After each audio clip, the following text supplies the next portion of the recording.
పెద్ద పెద్ద ప్రొడక్షన్ హౌస్లు వచ్చినప్పుడే బార్బర్ గారిని టచ్ కూడా చేయలేకపోయారు. ఇంక మీరేం చేయగలుగుతారో ఆలోచించుకోండి విశ్వక్ గారు.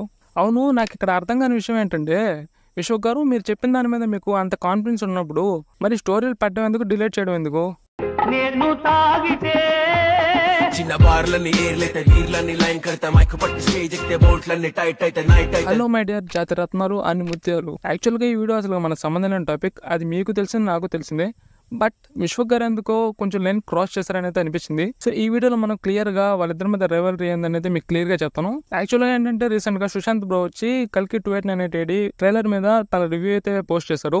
అందులో వచ్చి నెగిటివ్ గా మాట్లాడారు అనమాట సీజే గురించి. అంటే ఇండోర్ లో చేయాల్సినవి బయట చేశారు అండ్ బయట చేయాల్సినవి ఇండోర్ లో చేశారు, అక్కడ లైట్ సెట్టింగ్స్ అన్ని కనబడుతున్నాయని అయితే తను చెప్పాడు. సో దాన్ని తీసుకొని మన విశ్వక్ గారు ఏం చేశాడంటే ఇంకా రిలీజ్ అవున సినిమా కూడా ఇలాంటి వాళ్ళు వచ్చేసి నెగిటివ్ ని స్ప్రెడ్ చేయడానికి ముందుంటున్నారు. 1000 ఫ్యామిలీస్ వరకు ఒక సినిమా మీద ఎంత కష్టపడతారో మాకు తెలుసు. అలాంటిది ఇలాంటి వాళ్ళు వచ్చేసి తన ఫూలిష్ ఒపీనియన్స్ ని బజార్లో పెడుతున్నారని అయితే చెప్పాడు. ఫస్ట్ అసలుకి నువ్వు ఒక షార్ట్ ఫిల్మ్ తీసి తర్వాత మాట్లాడని చెప్పి మన బార్బల్ పిచ్ మీటింగ్స్ కి అయితే మన విశ్వక్ గారు రిప్లై ఇచ్చారు. అంటే ఇంకోటి ఏంటంటే ఇలాంటి వాళ్ళు పైరసీ కంటే చాలా దారుణమైన మనుషులు, వీళ్ళకి ఎంత దూరం ఉంటే అంత మంచిదని పెట్టి కింద అని తన స్టోరీలో అయితే పెట్టాడు.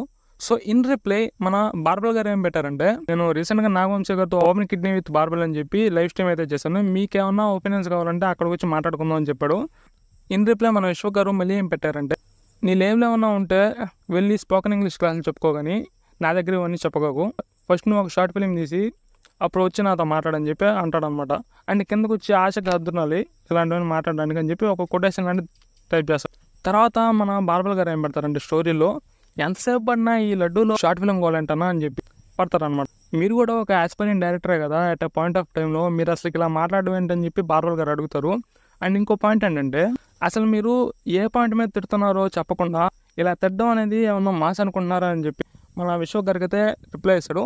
సో దాంతో మన విశ్వక్ గారు అయితే 2 స్టోరీలు ఎత్తిపడేస్తారు. 1 to 2 minutes తర్వాత మన బార్బల్ గారు మరీ ఒక స్టోరీ అయితే పెడతారు. మీ ప్రమోషన్స్కి మాలాంటి యూట్యూబర్లు కావాలి, టీవీ నైన్తో ఇష్యూ వచ్చినప్పుడు మాలాంటి యూట్యూబర్స్ అందరు కలిసి మీకు సపోర్ట్ చేస్తారు, ఇంక్లూడింగ్ మీ. అలాంటి వాళ్ళని మీరు అలాగా చేయడం ఏంటని మన బార్బల్ గారు మళ్ళీ ఇంకో స్టోరీ అయితే పెడతాడు. ఆ లైవ్ అనేది కూడా నాగవంశీ గారు వచ్చి ఢిల్లీ స్క్వేర్ ప్రమోషన్స్ కోసం వీడియో పెట్టమంటే ఆ యొక్క లైవ్ చేసాం, కానీ నా స్వతహాగా అయితే ఏ వీడియో పెట్టలేదు అనేది ఆ యొక్క స్టోరీలో క్లియర్గా అయితే మెన్షన్ చేస్తాడు మన బార్బల్ గారు. సో దీంతో అయితే ఆ యొక్క రైవల్రీ అనేది కంప్లీట్గా స్టాప్ అయిపోద్ది. తర్వాత విశ్వక్ గారి నుంచి కూడా అలాంటి రిప్లై అయితే రాదు, అక్కడతో వాళ్ళిద్దరైతే కామ్గా అయిపోతారు. యాక్చువల్గా ఏంటంటే ఆల్రెడీ దీని మీద నా ఒపీనియన్ కూడా అయితే రికార్డ్ చేసి పెట్టేశాను. బట్ తీరా నైట్ వెళ్ళి చూస్తే వాళ్ళ స్టోరీలన్నీ బంద్ చేసి పెట్టారు. సో వాళ్ళకే లేని గొడవ మనకు దేనికని చెప్పి నేను కూడా ఆడియోని అయితే అటాచ్ చేయడం మానేశాను. సో అంటే ఇప్పటికీ మీకు కొంచెం డౌట్ ఉంటుంది కదా అసలు ఏంది గొడవ అని, అక్కడ వరకు చెప్తే చాలని చెప్పి ఇక్కడికైతే ముగిస్తున్నాను వీడియోని. అండ్ చాలామంది చూస్తున్నారు కానీ సబ్స్క్రైబ్ చేయడం అయితే మర్చిపోతున్నట్టున్నారు. కింద ఒక సబ్స్క్రైబ్ బటన్ అయితే ఉంటుంది, దాన్ని క్లిక్ చేసి సపోర్ట్ చేయండి గైస్. Stay tuned.